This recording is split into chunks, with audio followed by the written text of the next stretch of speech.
आज दुनिया के सबसे संवेदनशील क्षेत्र में बारूद की ढेर पर फिर आग भड़क गई है।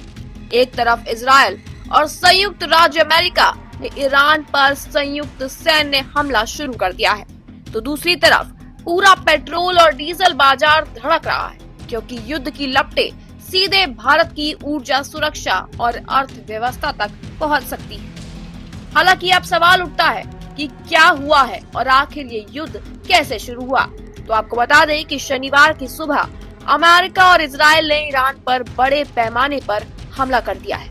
हवाई और समुद्री दोनों मोर्चों से सरकारी इमारतें, खुफिया ठिकानों और सैन्य स्थलों को निशाना बनाया गया।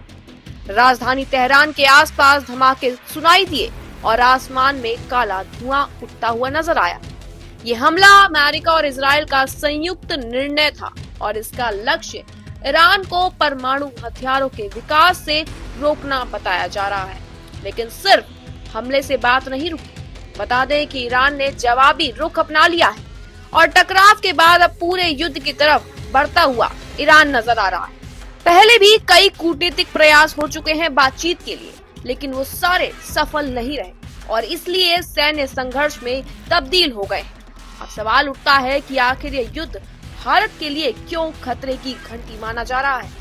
तो बता दें कि ये सिर्फ मध्य पूर्व यानी मिडिल ईस्ट की लड़ाई नहीं है, ये एक वैश्विक ऊर्जा संकट की दिशा में बढ़ रहा, जिसका सबसे बड़ा असर अब भारत पर पड़ सकता है, जिसमें सबसे पहले आता है स्ट्रेट ऑफ हॉर्मुज, जो कि भारत की ऊर्जा धमनी है। ये जलमार्ग दुनिया के सबसे महत्वपूर्ण तेल मार्गों में से एक है और कच्चे तेल का लगभग 40% वैश्विक व्यापार यहीं से होकर गुजरता है। भारत अपनी कुल आवश्यकताओं का लगभग 50% कच्चा तेल इसी मार्ग से आयात करता है। अगर संघर्ष बढ़ता है और ईरान इस पानी को बंद करने की चेतावनी पर अमल करता है, तो सप्लाई भारी रूप से बाधित हो सकती है। इसके बाद दूसरा कारण है तेल की कीमतें आसमान छू सकती हैं। यानी कि आपको बता दें कि जब तेल की आपूर्ति बाधित होती है, तो ब्रेंट और WTI जैसे अंतर्राष्ट्रीय क्रूड प्राइस तेजी से बढ़ जाते हैं। इससे पेट्रोल, डीजल, गैस और बिजली की कीमतों में बड़ा उछाल आएगा, जिससे महंगाई और आर्थिक बोझ सीधे भारत के आम नागरिकों पर पड़ सकता है। इसके बाद तीसरा बड़ा कारण है आयात लागत और व्यापार घाटा बढ़ सकता है।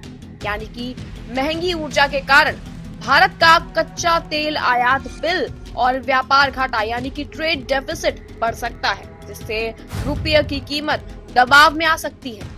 चौथा कारण बताया जा रहा है प्रवासी भारतीयों की सुरक्षा पर खतरा। यानी कि मध्य पूर्व में बड़ी संख्या में भारतीय रहते हैं। अगर संघर्ष आगे बढ़ता है तो उनकी सुरक्षा भी चिंता का विषय बन सकती है। ये युद्ध सिर्फ दो देशों के बीच नहीं है, ये वैश्विक अर्थव्यवस्था पर हमला है।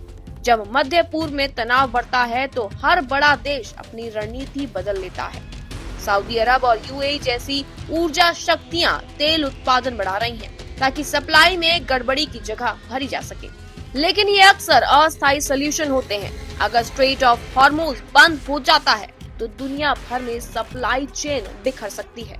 ये संघर्ष केवल एक सैन्य टकराव नहीं है, ये ग्लोबल पावर गेम का अब हिस्सा बन चुका है। अब सवाल ये उठता है, क्या ये युद्ध यही थमने वाला है? क्या स्ट्रेट ऑफ हॉर्मुज का बंद होने से भारत को महंगाई और ऊर्जा संकट का सामना करना पड़ेगा? और क्या वैश्विक बाजार इस टकराव की लपटों से बच भी पाएगा? पूरी दुनिया की नजरें अब हर खबर पर टिकी हुई हैं, क्योंकि युद्ध हर देश की जेब, हर फैमिली के खर्च और हर सरकारी रणनीति को हिला सकता है।